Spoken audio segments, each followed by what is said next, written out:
Do you think Fujimoto's hands ever hurt after the burns he gets from dropping the heat he drops every week? Because I surely to God hope his hands heal eventually, because once again he dropped another banger chapter for us, and Chainsaw Man fans are eating phenomenally good this week. But before we get further into the video, I'd like to ask you all to like, comment and subscribe if you do enjoy the video. That being said, the chapter opens up with Yoru and Asa looking at the broken sword Asa summoned out of her clothes to fight the Justice Devil in the school. Asa asks Yoru if she knows the girl who brought Yuko back to life, to which Yoru responds with, "I don't know. She's just some mad woman, no?" And if I'm honest, I sense a bit of gaslighting coming here. I can't quite picture a scenario where Asa would interact with a devil that can bring someone back to life and Yoru not know anything about it. To me, it seems as if Yoru is wanting to keep something from Asa, something secret, but as to what that something is, we probably won't know for a little while. But as Asa is thinking about the events that happened and questioning whether that mysterious woman who appeared could be the Justice Devil that Yuko had warned her about, none other than that same woman appears here in front of her, and apparently she is a part of the school's council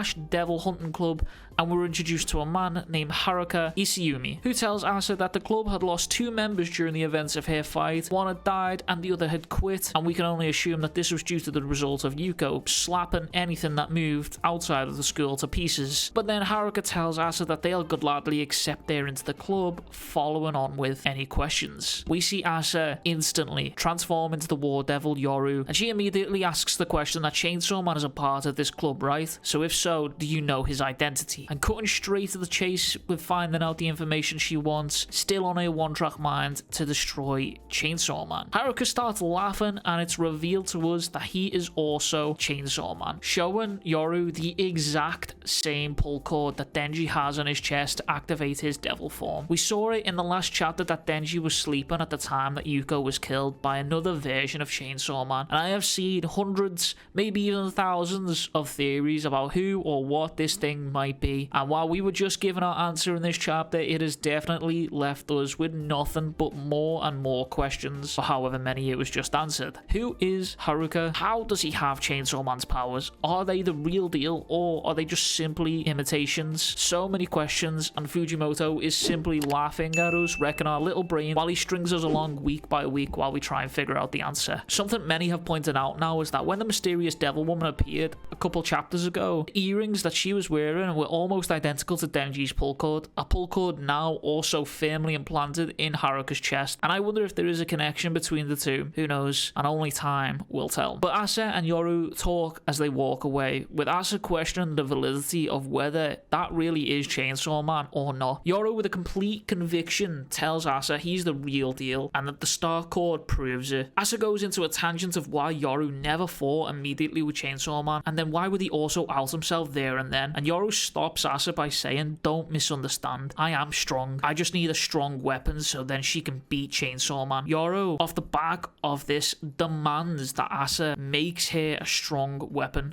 If you remember a little while back, Yoru's weapons, if you remember, while Yoru can make weapons out of almost anything, the strength of those weapons is lacking due to her being unable to form a strong emotional connection with the objects or person that she is making said weapon out of. But because Asa had a strong emotional connection to her uniform, she was able to make an incredibly powerful sword out of the uniform that actually just one-shotted the Justice Devil, even though it never really landed. And this is never explained why, and I'm hoping it does get explained at some point. But this is why Yoru wants / needs Asa to make this weapon capable of killing Chainsaw Man. Asa agrees and tells Yoru that the only reason she's doing this is because the sooner she's gone, better everyone's life will be without Yoru to cause any more chaos, telling Yoru that she'll do anything, even turn someone into a weapon. The two begin searching the streets to find someone to become their weapon, with Yoru telling Asa that she doesn't have to use a human for this weapon. She could use something more important to her, similar to the uniform from her mother, with Asa stating that she'd rather kill a human than a cat, and Yoru tells her to find a line between the cat and a human, something that she's okay with killing but also refuses, and Yoru wants Asa to aim for that sweet spot to make her the weapon. It's at this point that our favourite little idiot Denji bumbles onto the panels, picking up cigarette butts, and we see him remaking them to sell later on to the homeless. Asa follows him and watches him scam these homeless people,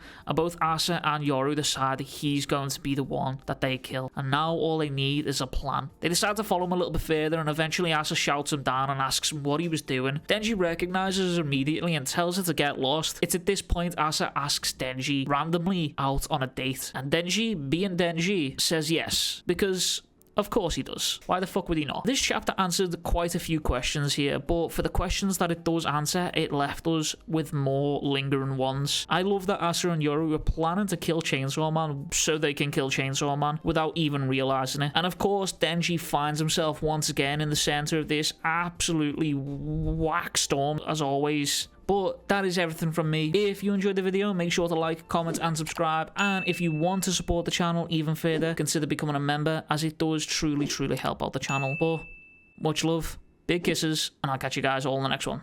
Bye-bye.